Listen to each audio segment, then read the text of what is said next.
Good morning everyone. कल हम लोगों ने फंक्शन के जितने भी एग्जांपल्स देखे थे वो सारे के सारे ऑर्डर्ड पेयर के फॉर्म में हम लोगों को मिल रहा था। अब जब हम लोग आगे से फंक्शन को पढ़ेंगे तो अब हम लोगों को ऑर्डर्ड पेयर के कॉन्सेप्ट से आगे बढ़ना है, ठीक है। तो जैसे कि यहाँ पर हम लोगों ने एक फंक्शन को लिखा हुआ है, ये सेट बिल्डर फॉर्म में लिखा हुआ है। फंक्शन कैसे डिफाइन किया गया है? x, y ऑर्डर्ड पेयर के फॉर्म में, जहाँ पे y की वैल्यू x स्क्वायर है, y is equal to x square, such that x belongs to r and y belongs to r। यानी कि ये जो फंक्शन है वो r के सेट से सेट a की जगह भी r है और सेट b की जगह भी r है। तो ये फंक्शन कैसे डिफाइन किया गया है? ये फंक्शन डिफाइन किया है फ्रॉम r टू r। पहला चीज तो ये हो गया, ठीक है। मैंने यहाँ पे लिखा हुआ है और या fx is equal to x square such that x belongs to r। कहने का मतलब ये है कि आपको क्वेश्चन इस रूप में दिया गया हो या फिर इस रूप में दिया गया हो, बात बिल्कुल सेम है, दोनों में कोई भी डिफरेंस नहीं है।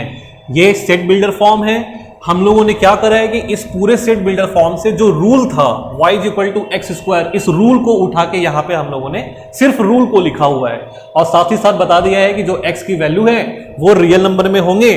आप यहाँ पे y की वैल्यूज को भी रियल नंबर में दर्शा दो, नहीं लिखोगे तो भी चलेगा, ठीक है। अब आप ये सोच रहे होगे कि यहाँ पर y लिखा हुआ है और यहाँ पर fx लिखा हुआ है, तो कल भी मैंने बताया था कि हम y वैल्यूज बोले या fx की वैल्यूज को के बारे में बात करें, दोनों का मतलब सेम होता है। इसलिए जब कभी भी आपको x वैल्यूज निकालना हो तो आपको सेट a की तरफ ध्यान देना होगा। सेट a हर क्वेश्चन में अलग अलग हो सकता है, जैसे कि इस वाले क्वेश्चन में जो हमारा सेट a है उसके जगह पे रियल नंबर है, यानी कि फंक्शन अगर a से b की तरफ जा रहा है तो आप x के वैल्यूज को सेट a में खोजोगे, ठीक है।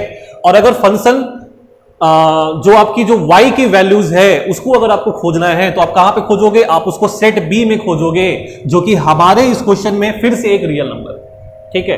तो y की वैल्यूज हम लोग बोले या फिर fx वैल्यूज बोले, y वैल्यूज बोले या फिर fx वैल्यूज बोले, दोनों का मतलब सेम होता है, दोनों में कोई फर्क नहीं है। इसीलिए आप देखोगे, आप लोगों ने देखा होगा 11th में कि ये जो वैल्यू लिखा रहता है इसको हम लोग y इज इक्वल टू भी लिख सकते हैं, y is equal to x square या फिर fx is equal to x square, ठीक है।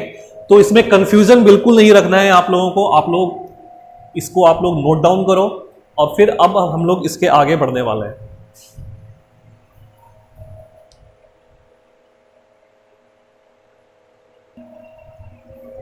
ये क्वेश्चन करते हैं हम लोग। टॉपिक है हमारा value of a function at given x values, है ना। हम लोग को क्या करना है? फंक्शन के वैल्यू को निकालना है। तो फंक्शन के वैल्यू को निकालने का मतलब क्या है? हम लोग एक काम करते हैं, इसको सॉर्ट करते हैं। पीछे तो हम लोग एग्जांपल किए थे ना, उसको ही हम लोग रखते हैं, ठीक है। तो ये वैल्यू क्या है? f को जो फंक्शन दिया गया वो क्या है? fx is equal to x square, fx is equal to x square. जब आपको f1 निकालना है, f ऑफ 1 निकालना है, तो f ऑफ 1 का मतलब है value of function at x is equal to 1, यानी कि x बराबर 1 पे, x इज इक्वल टू 1 पे इस फंक्शन की वैल्यू क्या है। दूसरे लैंग्वेज में समझे, जो हम लोगों ने कल ऑर्डर्ड पेयर करा था, इसका मतलब यह है कि अगर हम लोगों को x इज इक्वल टू 1 पे मान निकालना है, इसका मतलब यह है कि ये जो x इज इक्वल टू 1 है, वो जो 1 है वो सेट a में है, ठीक है। 1 कहां पर है? हमारे सेट A के अंदर है। कल हम लोगों ने देखा है ये चीज, f of 1 x is equal to 1 पे वैल्यू निकालना है और x वैल्यूज कहां होता है? जहां से फंक्शन स्टार्ट होता है, तो यहां पर 1 होगा, ठीक है। और एक हमारे पास में सेट B भी है, ठीक है। तो x इज इक्वल टू 1 से ये एलिमेंट किसके साथ में लिंक हो रहा है, ये आपको निकालना है।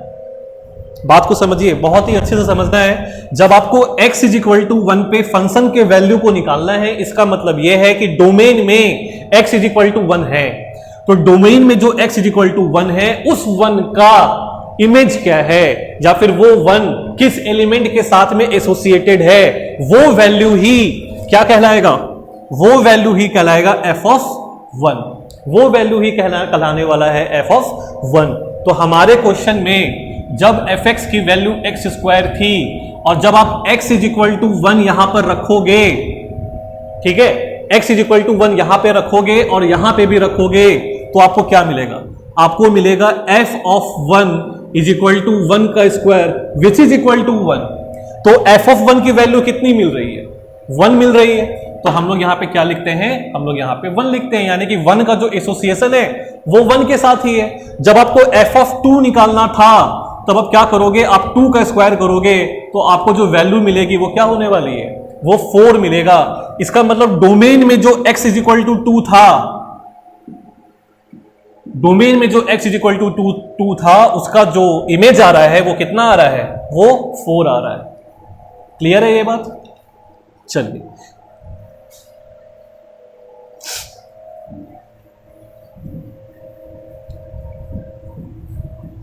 इसी क्वेश्चन में हमने लिखा था fx is equal to x square और आपको f ऑफ x माइनस 1 को निकालना है, f ऑफ x माइनस 1 निकालना है।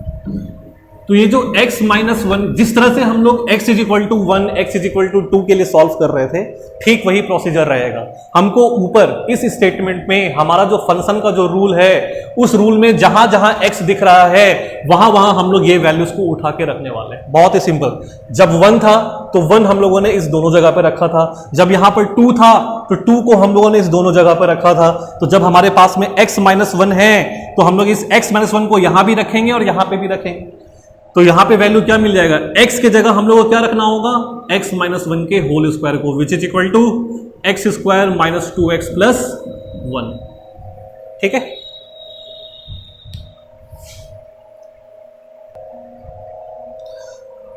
अब हम लोग देखेंगे डोमेन के बारे में।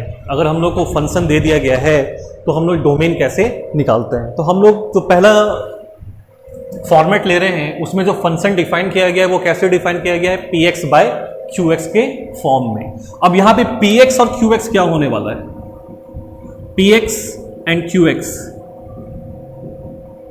px एंड qx का मतलब है कि यहां पे भी x का कोई फंक्शन होगा और यहां पे भी कोई x का फंक्शन आने वाला है। फिलहाल के लिए, अभी इस मोमेंट के लिए हम लोग मान लेते हैं कि जो px और qx है वो दोनों के दोनों एक पॉलिनोमियल है, एक पॉलिनोमियल है। कई तरह के फंक्शंस होते हैं जो कि हम लोग अभी धीरे धीरे देखेंगे, है ना। लेकिन फिलहाल के लिए हम लोग मान लेते हैं कि जो px और qx है वो एक पॉलिनोमियल है। पॉलिनोमियल आप लोगों ने क्लास 9th में और क्लास 10th में भी करा हुआ है। एक एग्जांपल लेते हैं, जैसे मान लीजिए आपको क्वेश्चन दिया गया है fx is equal to x square plus 1 divided by x minus 3। ठीक है, तो ये डिवीजन के फॉर्म में है। एक्स स्क्वायर प्लस 1 ये एक क्वाड्रेटिक पॉलिनोमियल है, द्विघातीय बहुपद, और ये लीनियर पॉलिनोमियल है, रैखिक बहुपद, क्योंकि इसका पावर जो डिग्री है वो 1 है, इसका जो डिग्री है वो 2 है। ये आप लोगों ने पढ़ा हुआ है। अगर क्वेश्चन इस तरह का हो तो हम लोग कैसे सॉल्व करेंगे? इस तरह के क्वेश्चन को सॉल्व करने के लिए अगर p बाई क्यू का फॉर्मेट है तो हम लोग को ये सोचना होगा कि हम लोग कौन कौन से, अगर डोमेन निकालना है, जब डोमेन निकालना है तो हम लोग को x के वैल्यूज के बारे में सोचना है। ठीक है, तो जब हम लोग को x के वैल्यूज को निकालना होगा तो हम लोग ये सोचेंगे कि हम लोग यहां पे कौन कौन से x के वैल्यूज को रख सकते हैं। ठीक है, क्या कोई ऐसा x का वैल्यू है जो हम लोग यहां पे नहीं रख सकते हैं? यानी कि आपका अप्रोच 2 तरह से हो सकता है। तो आपको ये सोचना है फिलहाल इस क्वेश्चन में कि क्या कोई ऐसा वैल्यू है जो हम लोग यहां पे रख नहीं सकते हैं। तो अभी आप ये मान के चलो कि अगर हम लोग यहां पर x का वैल्यू 3 रख दें, x का एक वैल्यू हम लोग यहां पे 3 रखते हैं, तो जो न्यूमरेटर है उसमें हम लोग को क्या मिलने वाला है? 3 का square which is 9 plus 1 10 divided by 3 minus 3 which is 0। और एक बात ध्यान रखिएगा, एनीथिंग डिवाइडेड बाय 0, कोई भी नंबर अगर उसको हम लोग 0 से डिवाइड करें तो जो इसकी वैल्यू होती है वो अनडिफाइंड होती है। यानी कि इस तरह के नंबर के बारे में हम लोगों को कुछ पता ही नहीं, हम लोग कह ही नहीं सकते कुछ। इसका मतलब ये है कि अगर कभी भी फंक्शन px बाई qx का फॉर्मेट रहता है, कभी भी आपको px बाई qx का फॉर्मेट मिलेगा, तो एक बात का हमेशा ध्यान रखना कि जो आपका डिनोमिनेटर है वो कभी भी 0 नहीं होगा। डिनोमिनेटर कभी भी 0 नहीं हो सकता है, डिनोमिनेटर कभी भी 0 नहीं होगा। अब इस क्वेश्चन को कैसे सॉल्व करेंगे हम लोग, इस क्वेश्चन को कैसे सॉल्व करेंगे? यहां पे लिखा हुआ था fx is equal to x square plus 1 divided by x minus 3। तो हम लोगों ने क्या पढ़ा कि जो डिनोमिनेटर है वो 0 नहीं हो सकता, इसका मतलब ये जो x माइनस 3 है वो 0 नहीं होगा। अब जिन लोगों ने लीनियर इनइक्वालिटी पढ़ा है क्लास 11th में अच्छे से, उनको ये सब सॉल्व करना बिल्कुल आराम से समझ में आएगा। अब जिनको लीनियर इनइक्वालिटी नहीं पता उनको तो प्रॉब्लम आना तय है। तो आप लोग बताओगे कि आप लोगों को प्रॉब्लम आ रहा है या फिर नहीं आ रहा है। हम लोग क्या करते हैं, दो अप्रोच हो सकता है क्वेश्चन को सॉल्व करने का। आप 3 को उस तरफ शिफ्ट करोगे तो आपका वैल्यू आएगा x नॉट इक्वल टू 3, यानी कि x का मान क्या नहीं हो सकता, 3 नहीं हो सकता। अगर 3 नहीं हो सकता तो फिर क्या हो सकता है, 3 को छोड़ के सारे नंबर। तो उसको हम लोग मैथमेटिकली कैसे लिखेंगे, इसको लिखेंगे कि x की जो वैल्यूज है वो सारे के सारे रियल नंबर हो सकते हैं सिर्फ 3 को छोड़ के। तो हम लोगों ने लिखा रियल नंबर माइनस एलिमेंट 3। सिर्फ एक वैल्यू 3 ऐसा है जिसमें कि कोई भी वैल्यू डोमेन में वो वैल्यू 3 नहीं आएगा, क्योंकि 3 पे ये जो फंक्शन है वो एनीथिंग बाय 0 10 बाय 0 का फॉर्मेट आ रहा है और डिनोमिनेटर में 0 हो नहीं सकता। आपको ऐसे समझ में नहीं आ रहा है तो आप x माइनस 3 को 0 कर दो तो आपका निकला x का वैल्यू 3। इसका मतलब यह है कि x का वैल्यू 3 नहीं हो सकता है, x का वैल्यू 3 नहीं हो सकता है। इसका मतलब जो x का वैल्यूज है वो r माइनस 3 होगा। हम लोगों को डोमेन निकालना था, हम लोगों ने x के वैल्यूज को डिफाइन कर रहा है, और थोड़ी देर पहले और कल भी हम लोगों ने कई बार ये बात बताया गया है आप लोगों को कि जो x होता है वही हमारा डोमेन होता है। इसलिए डोमेन बराबर r माइनस एलिमेंट 3 आप ऐसे भी लिख सकते हो, या फिर आप इस क्वेश्चन को यहाँ पे भी ड्रॉप कर सकते हो, कोई दिक्कत नहीं है। हम फिर से बता रहे हैं कि इस जगह पर और इस जगह पर सिर्फ पॉलिनोमियल फंक्शन ही नहीं होगा, आने वाले समय में और भी कई तरह के फॉर्मेट मिलेंगे। उदाहरण के तौर पर यहां पर ऐसा कर दे, यहां पे ऐसा कर दे। इसीलिए बेसिक फंक्शन को पढ़ना बहुत जरूरी है, तब जाके क्वेश्चन सॉल्व होगा। अगर पॉलिनोमियल फंक्शन है तो क्वेश्चन इस तरह से सॉल्व होने वाला है। हम लोगों को न्यूमरेटर के ऊपर में ध्यान नहीं देना है। अगर पॉलिनोमियल है ऊपर और नीचे दोनों जगह, ऊपर में कुछ भी हो, अगर पॉलिनोमियल है तो डोमेन को निकालने में अंश पे ध्यान नहीं देना है। हम लोग को ध्यान कहां रखना है, सिर्फ और सिर्फ इस वाले वैल्यू पे। चलिए इसको कॉपी कीजिए। नेक्स्ट एग्जांपल हम लोग करते हैं, इसमें हम लोगों को रेंज निकालना है। हम लोग एक काम करते हैं, पहले इसका डोमेन भी निकाल लेते हैं और उसके बाद रेंज भी सीख लेंगे। फंक्शन fx को अच्छे से देखते हैं, पता चलता है कि ऊपर में भी लीनियर पॉलिनोमियल है और नीचे में भी लीनियर पॉलिनोमियल है, दोनों जगह पर रैखिक बहुपद है। इसलिए हम लोग को क्या करना होगा, ऊपर वाले से कोई मतलब नहीं है, नीचे वाले को 0 नहीं होने देना है। नीचे वाले को 0 नहीं होने देने का मतलब है कि 3 माइनस एक्स की वैल्यू 0 नहीं हो सकती। आप x को उस तरफ शिफ्ट करोगे तो 3 नॉट इक्वल टू x, या फिर कह सकते हो कि x नॉट इक्वल टू 3। इसीलिए जो आपका डोमेन होगा वो क्या होने वाला है, डोमेन में आप लिखोगे x belongs to r minus 3, ठीक पीछे वाले क्वेश्चन के ही जैसा। Domain is equal to x belongs to r minus 3, या फिर सिर्फ डोमेन इज इक्वल टू ऐसे भी लिख सकते हो।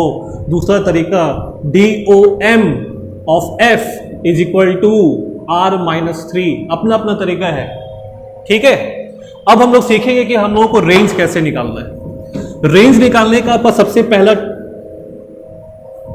पॉइंट ये है कि रेंज का मतलब ही होता है कि हम लोगों को क्या निकालना है, कौन से वैल्यूज निकालने हैं, एक्स या वाई।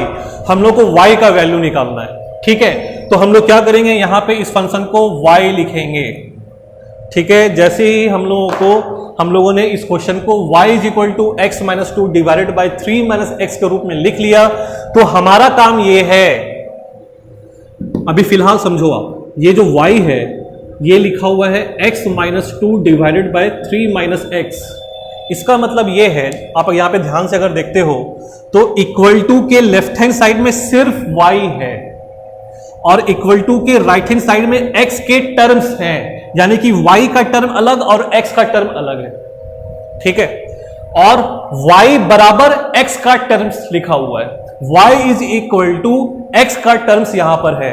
हम लोग को चाहिए x is equal to y का term, x is equal to y का टर्म। तो ये y का टर्म कैसे मिलेगा, x is equal to y का टर्म हम लोगों को कैसे मिलेगा ये सोचना है। इसके लिए हम लोग क्या करेंगे, बेसिक कैलकुलेशन है जो कि हम लोग क्लास 6-7 से समझते आ रहे हैं। तो उस बेसिक कैलकुलेशन को हम लोगों को करना है और उसके बाद क्वेश्चन बहुत ही इजीली सॉल्व हो जाएगा, ठीक है। हम लोग क्या करेंगे, क्रॉस मल्टीप्लाई करेंगे। क्रॉस मल्टीप्लाई के करने के बाद आपको मिलेगा यहाँ पे 3y minus x y is equal to x minus 2। Next step में क्या करेंगे, नेक्स्ट स्टेप में x के टर्म को आप एक तरफ लेकर के आओ,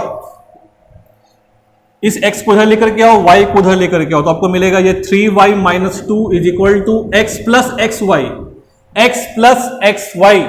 अब हम लोग क्या करेंगे, यहां पर x को कॉमन लेंगे, x को कॉमन लेंगे तो वैल्यू क्या मिल जाएगा यहां पे 1 प्लस वाई, है ना, 1 plus y which is equal to 3y minus 2, 3y minus 2। तो यहां से x का वैल्यू क्या मिल रहा है, x का वैल्यू मिल रहा है 3y minus 2 divided by 1 plus y. X का वैल्यू मिल रहा है 3y minus 2 divided by 1 plus y. Process को फिर से समझिए, ये y is equal to x minus 2 divided by 3 minus x के फॉर्म में लिखा हुआ था। यहां पर y बराबर x का कोई फंक्शन है, हम लोगों ने क्या करा कि x को इस तरफ ला करके रखा और उस तरफ सारे के सारे y को टर्म को लेकर के हम लोग आए हैं। जब आप ये फॉर्मेट लेकर के आ जाते हो, जब आप ये फॉर्मेट लेकर के आ जाते हो तो आप ये बताओ कि ये तो फिर से p बाई क्यू का फॉर्मेट आ गया, है ना। तो p बाई क्यू का जब ये फॉर्मेट आ गया तो क्या ये वैल्यूज कभी भी जीरो हो सकता है क्या डिनोमिनेटर का, तो नहीं हो सकता। इसका मतलब ये है कि ये जो 1 प्लस वाई है इसकी वैल्यू भी कभी भी जीरो नहीं हो सकती। y को इधर ही रहने दीजिए, 1 को उधर लेके जाइए, तो y is not equal to -1, यानी कि -1 को छोड़ के बाकी के सारे रियल नंबर y वैल्यूज में आ सकते हैं। यानी कि जो हमारा रेंज है वो क्या आने वाला है, वो आने वाला है real number r minus -1। Copy करिए इसको।